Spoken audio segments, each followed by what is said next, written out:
There are moments you walk right into without knowing they'll change everything. That morning started like any other: quiet coffee, the hum of the fridge, her gym bag slung carelessly over the back of the kitchen chair. Erin had rushed out 20 minutes earlier, yelling something about being late to yoga. She left in her usual cloud of eucalyptus spray and unfinished sentences. I didn't plan on opening her bag. I wasn't snooping. I was looking for her keys. She forgot them again, like she always did, and I was trying to do the helpful thing. Grab them, drop them off, maybe pick up groceries on the way back. But when I opened the bag, the first thing I saw wasn't keys. It was paper, folded once, tucked neatly under a towel, the kind of paper you recognize without reading a word. I pulled it out slowly. Legal-sized, crisp, white, too formal for anything casual. The first line at the top read, "Petition for dissolution of marriage." My name was right there, middle initial, full surname, everything spelled perfectly. And below it, hers. But the part that froze my hands, the signature, not just hers. Signed, dated, 3 weeks ago. And not a single word had been said to me. No fights.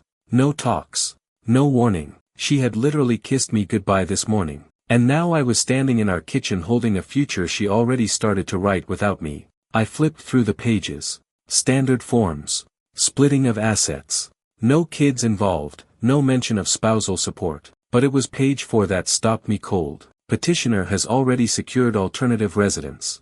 Alternative residence? She had another place. I stared at the words like they'd materialize a different meaning. They didn't. They were as real as the paper. As real as the distance between us that I'd felt but never named. I put the papers back exactly as I found them, folded, untouched. Then I sat at the kitchen table, alone with 2 mugs of cold coffee, and the knowledge that my wife had been preparing to leave me while asking what I wanted for dinner. And the worst part, she still had the nerve to call it a draft when I finally confronted her. She walked through the front door 2 hours later with a smoothie in one hand and that fake post-gym glow on her face. She saw me sitting at the kitchen table and barely blinked. "Hey, babe," she said, like everything was normal. Like I wasn't holding the weight of our entire marriage in my hands. I didn't speak at first. I just watched her set her bag down, right in the same chair where I found the papers. She opened the fridge, pulled out some almond milk, and casually asked, "You eat already?" That's when I set the stack on the table between us.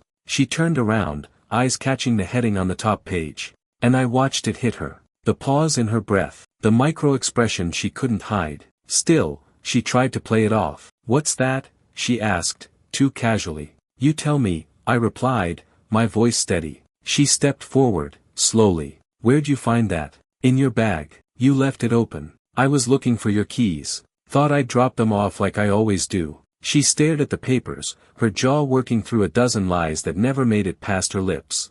"They're just drafts," she said finally. "I was exploring options. I haven't filed anything." I leaned back, arms crossed. "So you signed them, dated them, included your new address. And you're telling me this was just, what, a thought experiment?" "It wasn't like that," she muttered, rubbing her temple like I was the one giving her a headache. "Then explain it to me," I said. "Explain why your name is at the bottom of a document that ends this marriage and you never breathed a word of it to me." She sat down across from me, eyes flickering to the papers like they might rewrite themselves if she stared long enough. "I didn't know how to talk to you about it." That made me laugh. A short, cold sound. "You talked to a lawyer. You found a new apartment. You signed legal documents. But you didn't know how to talk to me." Her voice rose slightly. "Because every time I bring up how unhappy I've been, you shut down. You say things like, 'We'll figure it out,' or, 'It's just a rough patch.' But it's not just a patch, David. It's been years."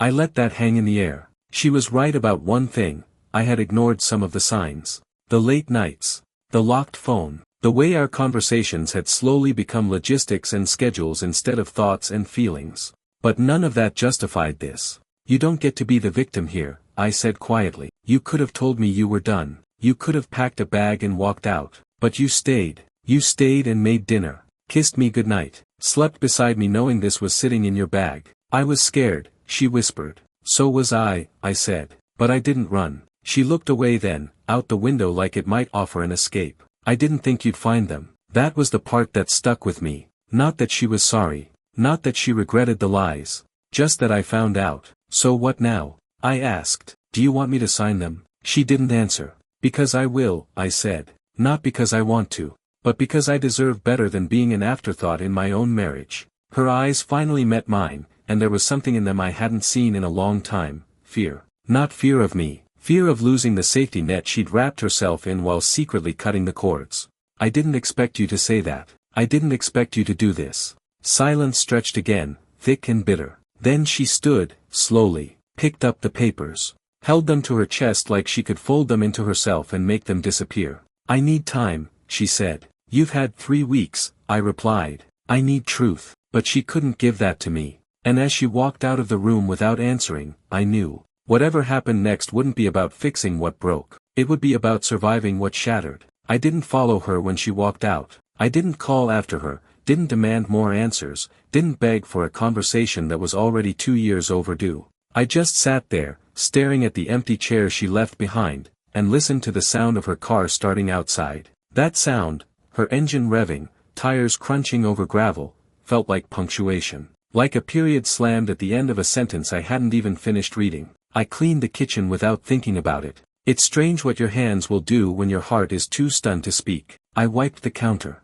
rinsed out our coffee mugs, even emptied the dishwasher, but everything felt mechanical, like I was performing the habits of a man who still believed he was married. Around 6 p.m., the sun dipped low, throwing gold across the walls, and I realized something painful. She still had a key. To this house.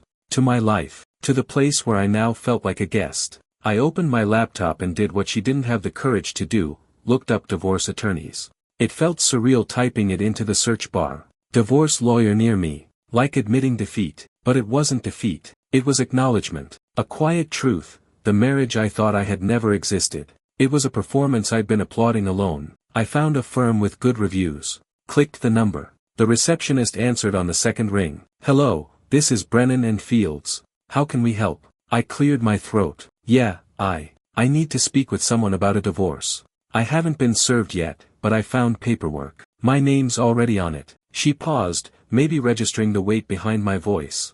Understood. We can get you in for a consultation tomorrow afternoon. I agreed, took down the address, and hung up. Then I sat in the dark, staring at the blue glow of my laptop screen like it was some kind of lifeline. Around 8:30 p.m., her text came in. Aaron, I'm staying at Carly's tonight. I need space to think. Carly, her best friend since college. The one who always didn't like the way I answered questions. The one who smiled tight every time we were in the same room. I had no doubt Aaron would spin the story in her favor, how she was trapped, or unseen, or just surviving. I didn't reply. Not out of anger. Out of self-respect. I wasn't going to fight for a place in someone's life who'd already packed their exit bag. Instead, I opened the drawer in our bedroom, the one where she kept birthday cards, letters, little keepsakes we'd saved over the years.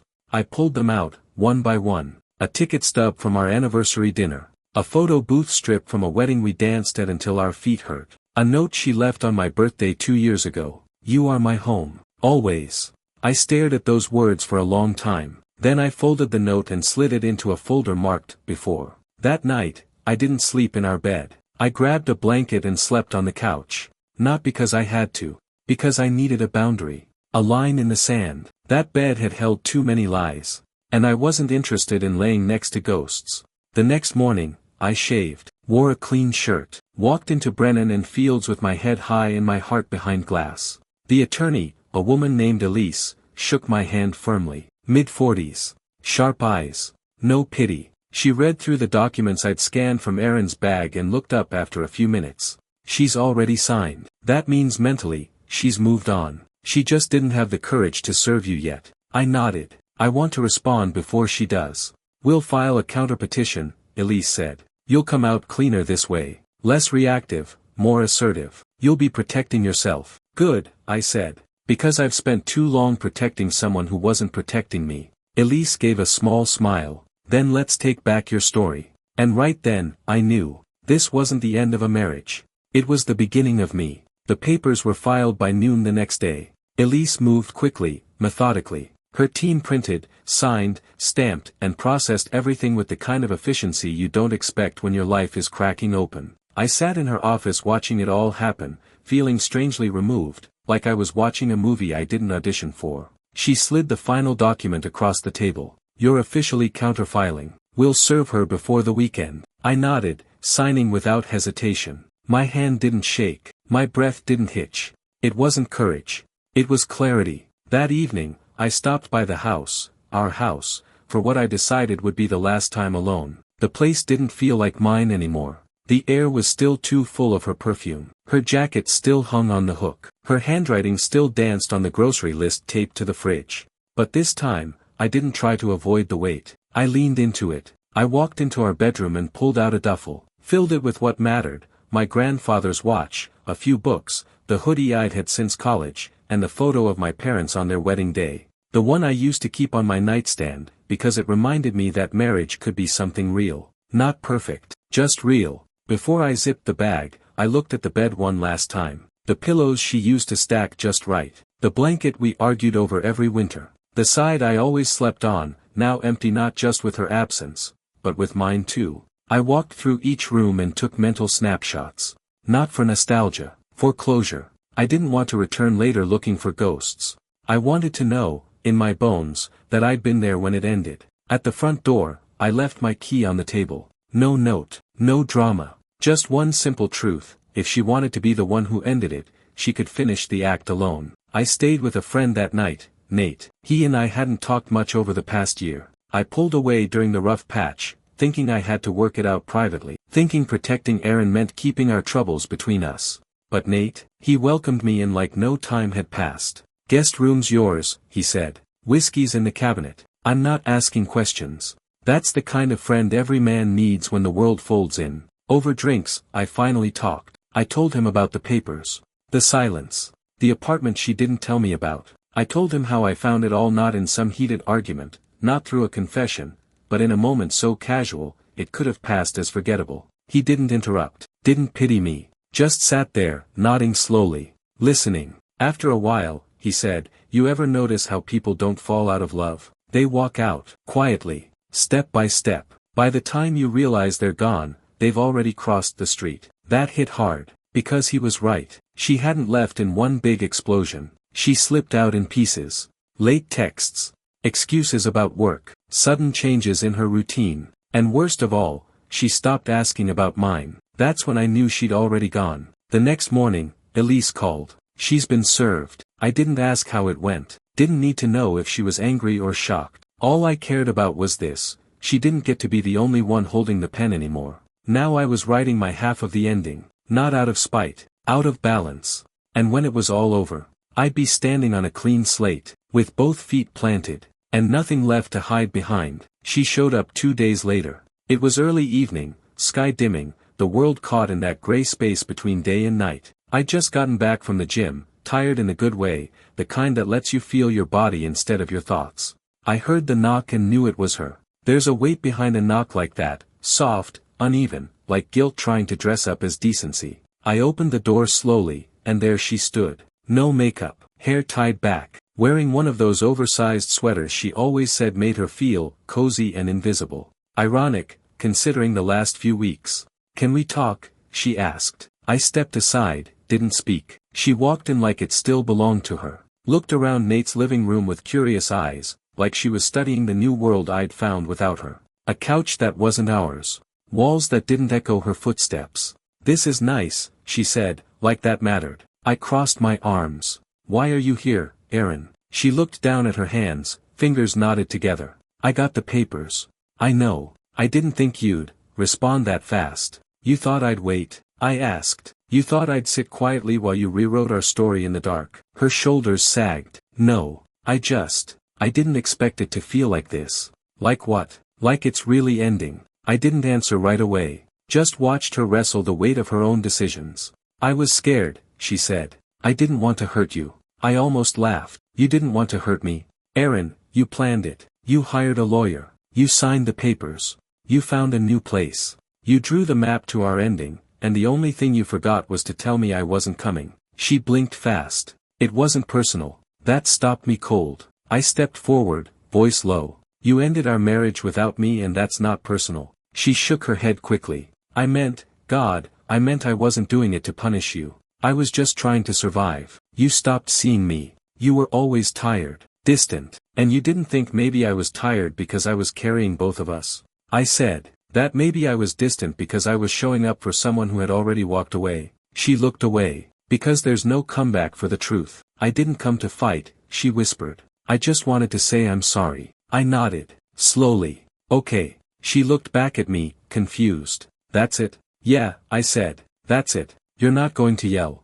Ask me to come back. No. Why? Because I'm done, I said simply. You wrote me out of your life the moment you called a lawyer instead of a counselor. Her eyes glossed over. She took a step toward me. I thought we had more time. We did, I said. You spent it elsewhere. A pause. Then she reached into her purse, pulled something out. A folded photo. The two of us, smiling on our 5th anniversary, arms wrapped tight, cheeks flushed with wine and happiness. She placed it on the table like an offering. I still believe we had something real, she said. We did, I replied. And then you left it like a coffee cup on the roof of your car, forgotten until it shattered. She stood there for a long second, then turned, walked to the door, paused, her hand on the knob. Goodbye, David. I didn't say it back. I just nodded once. And when she was gone, I picked up the photo, held it for a moment, then slid it into the trash. Not because it was worthless, but because it was done. And I was done pretending the past could still feed a future that no longer had room for lies.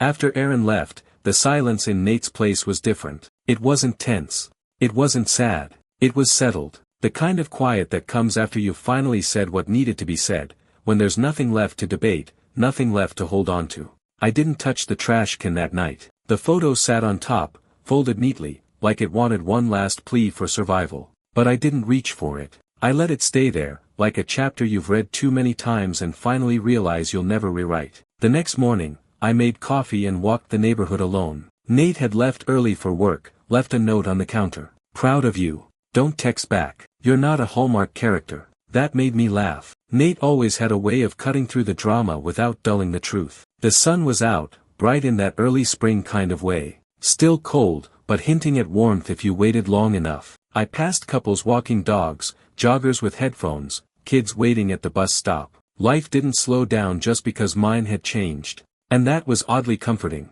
I turned the corner and found myself outside a small bookstore I hadn't noticed before. Wooden sign. Old brick. Dusty windows filled with bestsellers and forgotten treasures. On impulse, I stepped inside. It smelled like stories, paper, ink, and something sweet in the air, maybe cinnamon. The woman behind the counter looked up and smiled. Not the kind of smile you practice. The real kind. The kind that says welcome, not what do you want. New here? She asked. Just passing through. She nodded. Aren't we all? I wandered the aisles with no real destination. My fingers brushing across spines like I might find something I didn't know I was missing. That's when I saw it, an old leather-bound journal tucked between two travel memoirs. No label, no price tag, just there. I picked it up. Pages blank, but thick, sturdy, like they could hold something heavy without tearing. The woman noticed. That one's been here for months. No one ever picks it. Then I guess it waited for me, I said. She smiled again.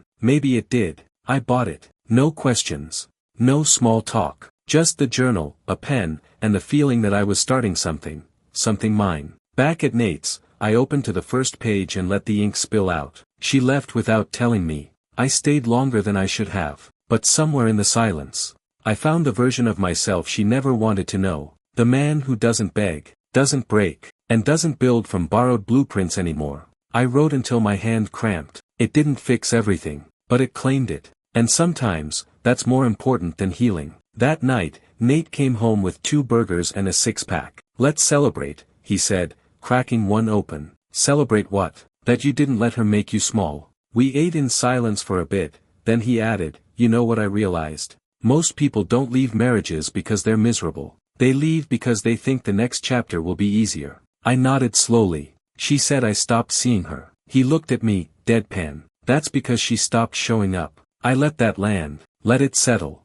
Because damn if it wasn't the truth. She wasn't asking to be seen. She was hiding in plain sight, then blaming me for not reading her mind. I finished my drink, stood, and grabbed the journal again. On the second page, I wrote. She left the door open when she walked out. I didn't close it. I walked through it. And the view on the other side? It doesn't ask me to apologize for surviving. I closed the journal, sat back, and for the first time in a long time, I wasn't rebuilding. I was starting. I didn't go back to the house after that. Not once. Nate offered to come with me to grab the rest of my things, but I declined. I hired a moving service instead. Gave them a list. Told them what was mine. They packed it, labeled it, dropped it off at a storage unit 2 blocks from where I was now staying. It felt cold, maybe, but necessary. Because when someone tries to cut you out of their life silently, the worst thing you can do is beg to stay in it loudly. Aaron sent a text the day the movers came. Aaron, some of the boxes look like mine. Can I come by and check? I stared at the screen. 4 seconds.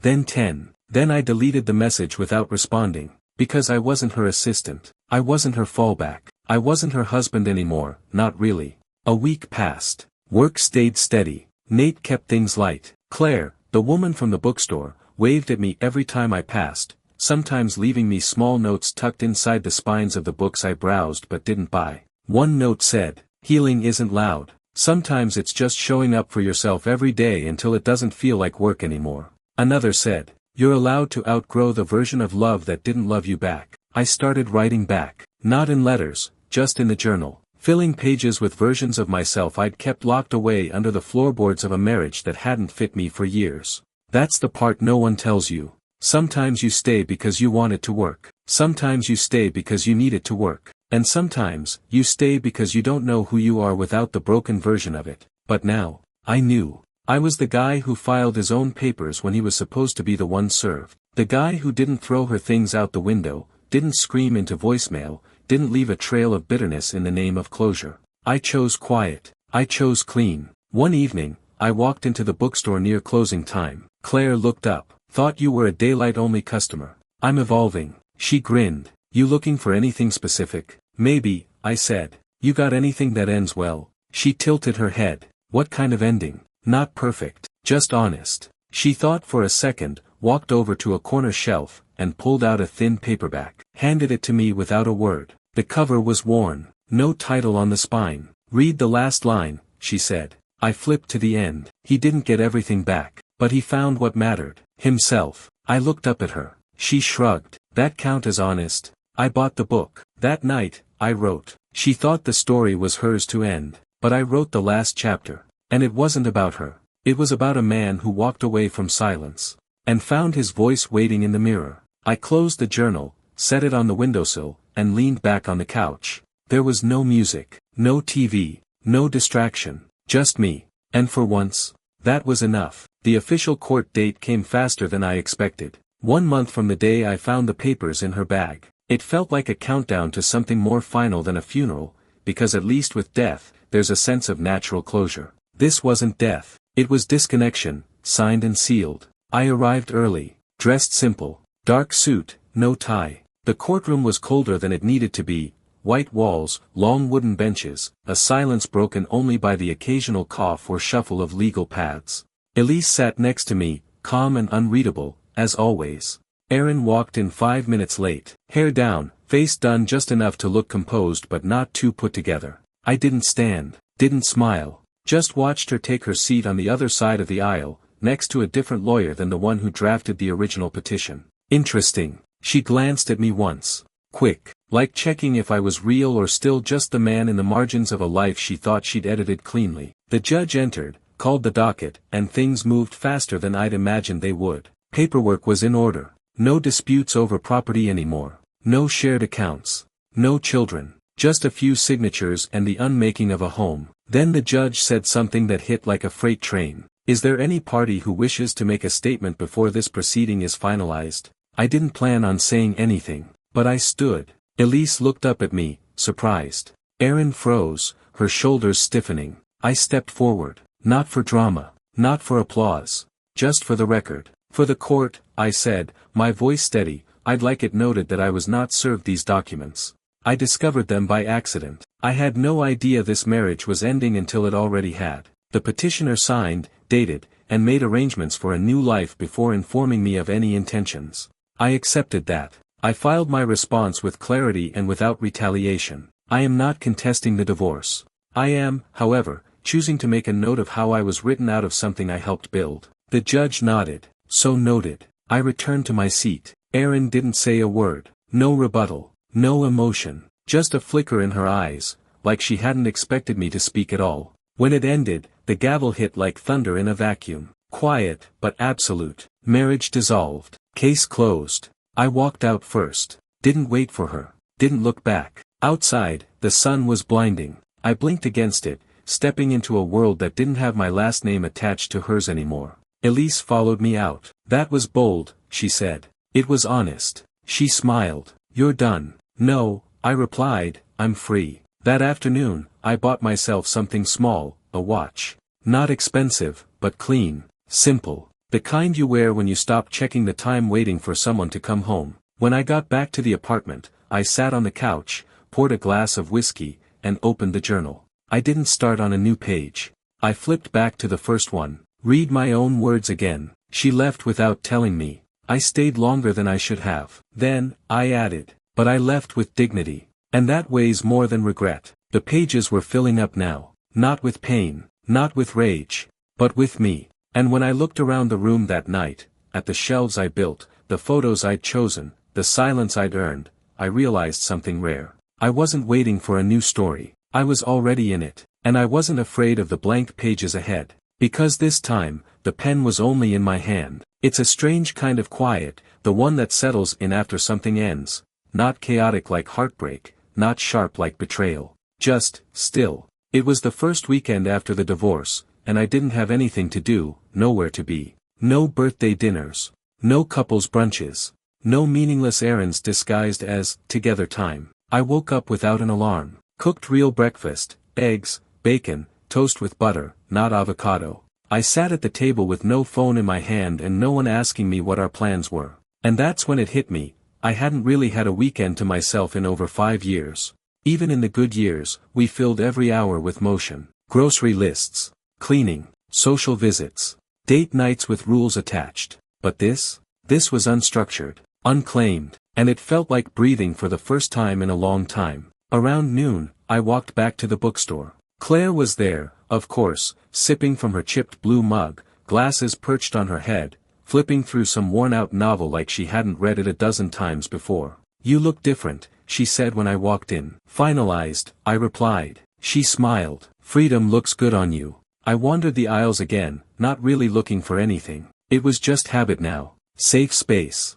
Familiar terrain. I ran my fingers across the leather-bound journals, the same kind I'd bought the day I moved out. One of them sat tilted forward, as if waiting. Claire must have noticed me staring. Ready for another? I shook my head. Not yet. Still finishing the first one. You're not writing a book, she said gently. You're building a compass. That one stuck with me. A compass. Not to guide me back to where I came from, but towards something I hadn't imagined yet. On the way out, she slipped me another note. Folded, no envelope. Just her looping handwriting on yellow paper. There's nothing weak about being wrecked, only in staying wrecked. I tucked it into my wallet. That night, I sat with my journal again. Wrote. The papers are signed. The ring is gone. The house is hers. The silence is mine. And peace? Peace doesn't arrive with trumpets. It slips in through the cracks of every door she once slammed. I flipped back to an earlier page. Read the line about dignity. Then closed the book. This chapter was nearly finished. And there was one last thing I needed to do. A few days later, I went back to the house. Not to see her. Not to talk. Just to stand outside the place where I once thought forever lived. The porch light was on. A new car in the driveway. She was already rebuilding. Good. So was I. I stood there for maybe 30 seconds. Long enough to acknowledge it. Not long enough to ache for it. Then I pulled the wedding photo from my jacket. The one I'd kept, creased, faded, tucked into a drawer, not for love, but for memory. I left it at the doorstep. Not with a note. Not with a goodbye. Just a photo. Because if she wanted to remember something, let her remember what she walked away from. And as I walked back to my car, I didn't feel victorious. I felt clear. No more weight in my chest. No more questions on my tongue.